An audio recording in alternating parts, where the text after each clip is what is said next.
Good morning, it is Monday and a new week. So this will be my first video with over 4,000 subscribers. My first proper video anyway. So welcome to anybody that has just joined the channel. I think in the last 28 days YouTube was saying there was over 675 new followers. So I'm Ali, I'm a service engineer for Gordon's Construction. Gordon's Construction are a Doosan dealership for Cumbria and southern Scotland, shall we say. So anywhere between, I think it's sort of Fort William across to Fife, and down to the borders is sort of Gordon's area basically. So I cover Cumbria and the borders, and yeah, I service Doosan machines, and we also sell Mechlac equipment as well. But the most part it's all orange. So I've just pulled up at a 14 tonner. It's a 140 LCR and it's to service, so I'll show you around it. So for those of you that have been watching the channel for a while, or at least in the last 6 months, you know I got this new service van. It's a Mercedes Sprinter 317 rear wheel drive.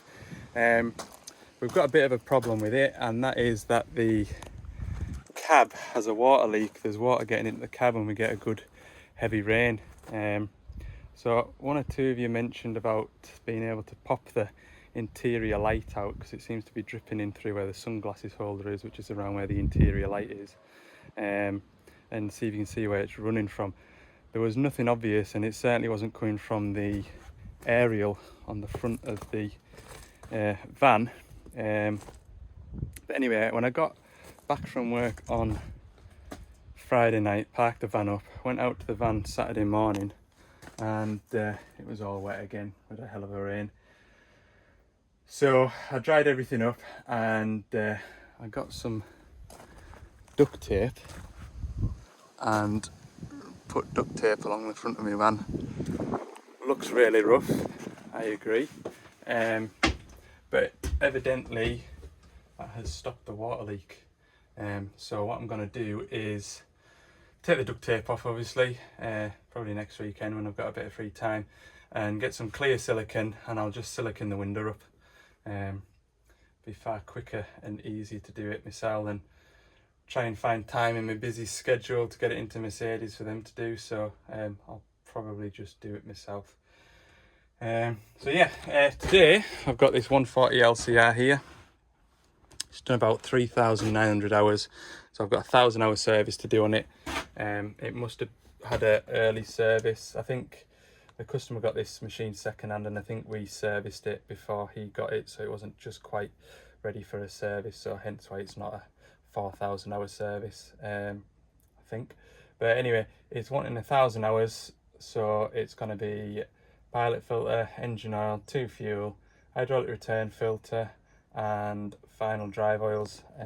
As you know, I always do the final drives every 500 hours anyway, but yeah, 1,000 hours is when it's due in the book. So we'll get on with that. First job though is to start the machine, set up the final drives, and while the engine's running, that'll warm the engine oil and we'll get it drained out. Yeah, it's quite a high spec machine this. It's got the customer put a auto lube system on it, so that's quite a nice feature, and also he's had the windows tinted as well, so it looks pretty cool. Yeah, I also mentioned that there was a track he reckoned was coming slack, so he just wants me to investigate that. Yeah, we'll get a look at the track adjuster seals, but in my experience I've found that if the track adjuster valve works slack, it can blow the seal out on there. So anyway, we'll have a look at that too. Okay.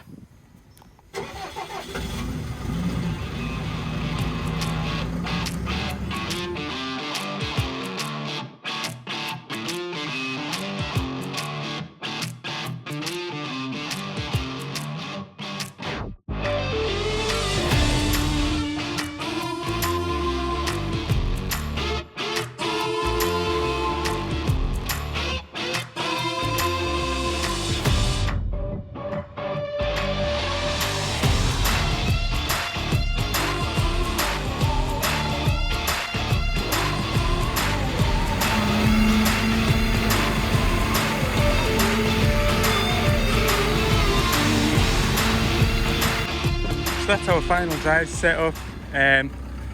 On these 14 tonners we only have a level and a drain, so it does make it a little bit slow to refill, but it is what it is. Another thing as well is you'll notice I've just got the machine sort of parked slightly off centre, and that's to allow this engine oil pipe here to drain out into my bucket without it running all over the track frame, because I don't really like to make a mess, and yeah, it just makes it easier, doesn't it? Arms all stretched out as well, so I can check the hydraulic oil level once I've finished replacing the transmission filter, hydraulic return filter. So that's all ready to go. I'll just let it idle for 5 minutes while I get myself ready and knock the machine off and get some filters spun on. So I have a feeling it's going to rain today, and it's just the sort of time of year that it is. So I'll put this waterproof boiler suit on. Question I always get asked in the comments is what boiler suit is it that I use. So it's a Pulsar boiler suit, and it is grand. It does keep you dry. My only criticism with it is there's no sort of pockets where your normal pockets would be, so you can't get in. If you've got a set of keys in your trouser pockets, you can't get to your trouser pockets without unzipping. And also, even when I take my boots off to put my boiler suit on, this sort of fabric interior sort of hangs on your socks, and it can be a bit awkward to put on. I did have a pair of set of Dickies boiler suits that were sort of they were my winter. It was my winter boiler suit really, because I find that it does keep the wind and the rain off you, but you do have to layer up when it gets a bit frosty and a bit snowy.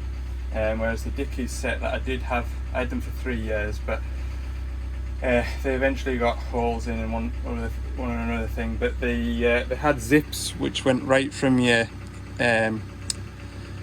trouser leg all the way up to your waist, and they were dead easy to get on and off. You could get them on and off without taking your boots off, and when you're all clart up, they were a real good job. So I think I've got another set of them ordered for when winter really does hit. But they're grand, especially in the summertime when you do have those wet days. You don't sort of overheat while you're working in them.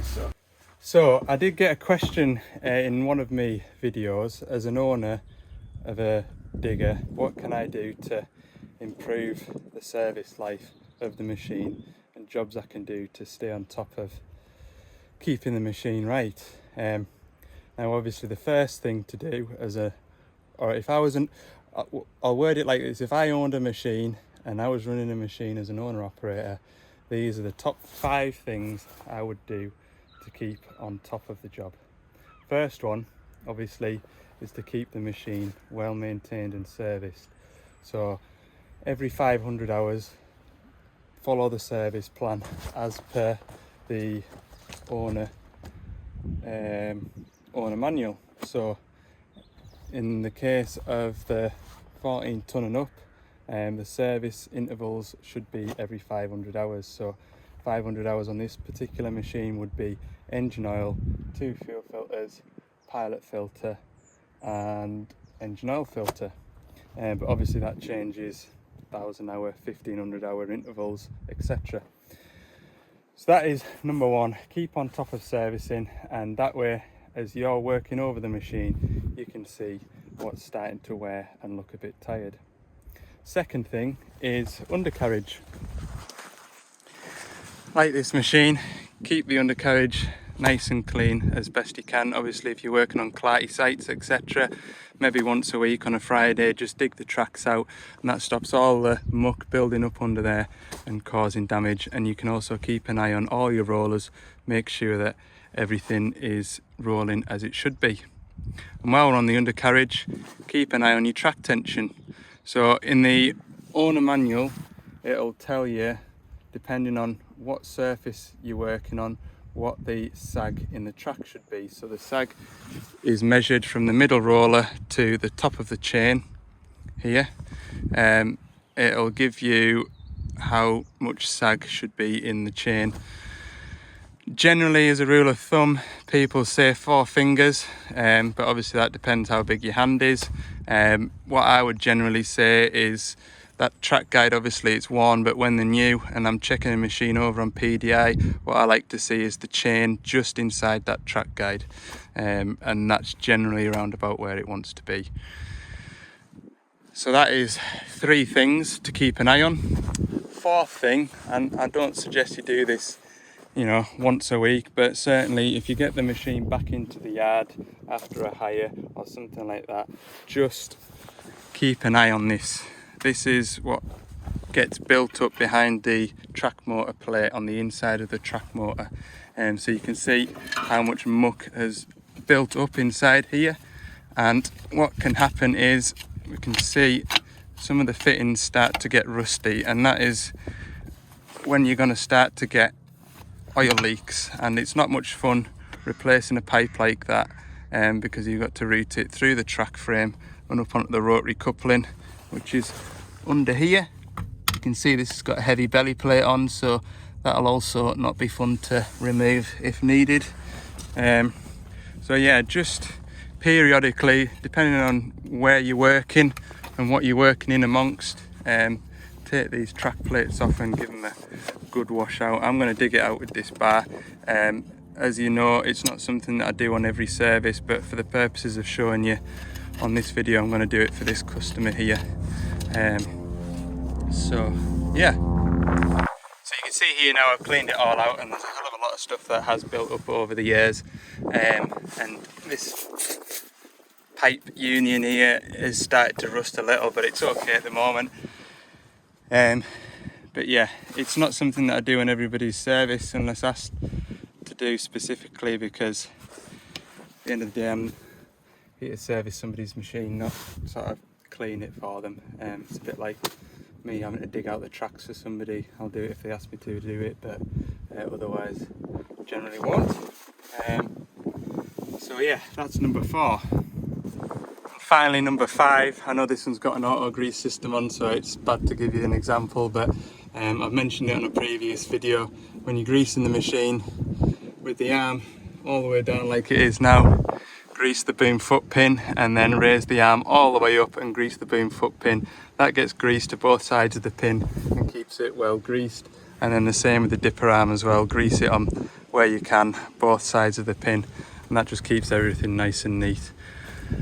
And while you're doing your walk around, maybe once a week on a Monday morning, just have a wander around, open the covers up and just check that you haven't got any oil leaks springing up, because you don't want a surprise oil leak halfway through a muck shift and you've got 6 wagons on, and you know, you've got an O-ring failed, something simple. Okay.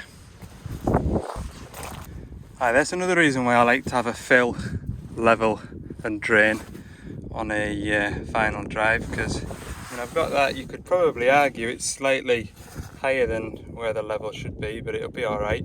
But when I came to take this bung out to let the inevitable air pressure relief, it's spat oil all over us. So yeah, not a fan of these hubs.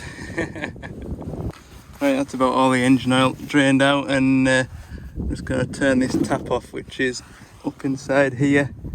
See the tap there? These Perkins engines have a tap rather than a pipe to screw on or a bung to take out. I'll just do that up, just a gentle nip. Don't have to go savage and get a pair of vice grips and tighten it up. There we go. That wind's just made a little bit of a mess, look. Get that cleaned up too. Right, engine oil's out, let's go and get the engine oil filter changed.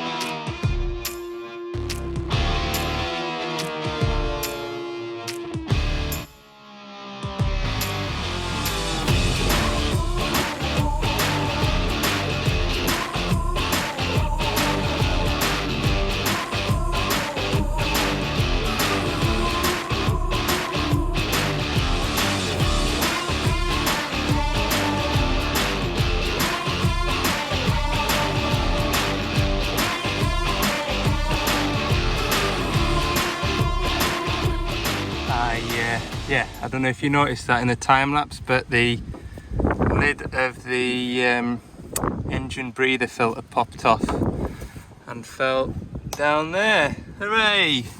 That was the way. If I've got a belly plate off and I'm servicing the machine, I'll leave the belly plate off until I finish the service. 100% guarantee I won't drop anything down there. As soon as I put the belly plate back on, it's either the engine oil filler cap or something else drops onto the belly plate. Always the same. Never mind, I'll go and get my impact gun and whip the belly plate off again and try and see if I can grab hold of this cap. God, they said it was going to be windy today. I hope you can hear this, but yeah, the engine breather cap, it's on plastic clips and it can sometimes separate when you're changing the filter, so that's what happened there. This bit popped off and it's a bit of a devil to find, if I was honest with you. Reaching up into there, you've only got a little letterbox size belly plate on these zero tail swings. Right, I'll go and pull that filter out, which oddly enough I've managed to leave in the van. Great, I'll go and get that, hang on. Okay, got it back. Pull that one out. Put that one in there. Put the lid on. Sometimes need a little tap just to get it. Well, that one's going to be alright. Give it a click over with me pliers. There we go.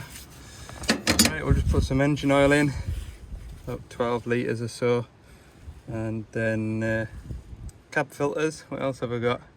Oh, I've got the final drive oils to go back in as well.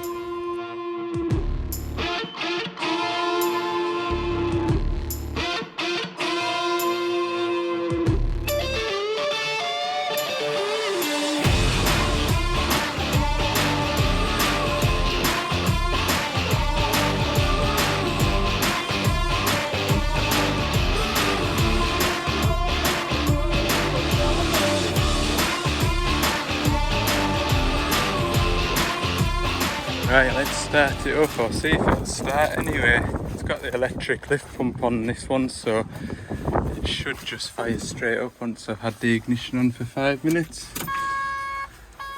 So what I'll do is, goodness me, what I'll do is reset the service clock, and that gives the filters time to fill up. So go into the user menu, machine state, filter and oil information, and just clear all the ones that need resetting. Right, let's see if it'll start.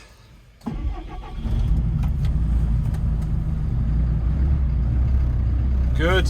Right, I'll have a look at the filters I've just replaced, make sure none of them are leaking.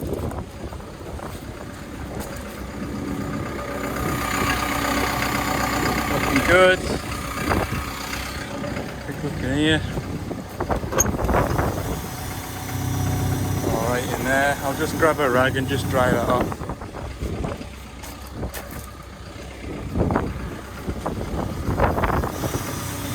Just to make sure. I'm sure it was just what I spilt.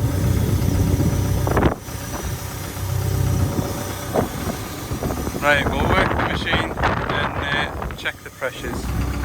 Right, everything's all good with the machine. So obviously one last thing to check before we go was to have a look at the track losing tension. Now, of the two tracks, this side here was probably the slackest. I mean, I'll show you this side.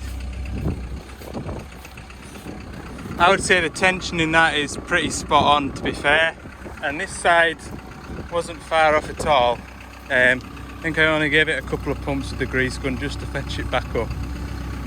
Looking at both sets of seals on the inside of here, nice and dry there. What I've done after I tensioned the track up was done my best to clean everything out in there. So it's all nice and clean in there now, and we'll let him have it back. And if he does a couple of weeks work with it, sort of tracking around and whatnot, if there is any fault, then we'll see either grease coming out from behind that nut or on the grease nipple itself normally. But as you can see, there's nothing wrong with the seals, so that's a big job that we don't need to do.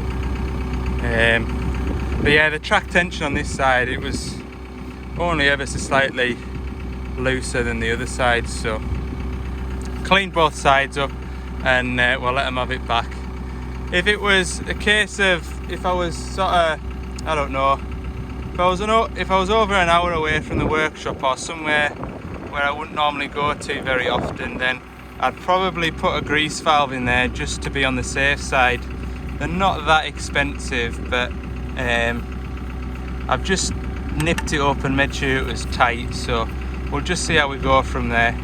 But I don't think there's much cause for concern at the moment, so we'll let it do a bit of work and see where the grease is actually coming from. So that is that digger serviced and ready to go back to work.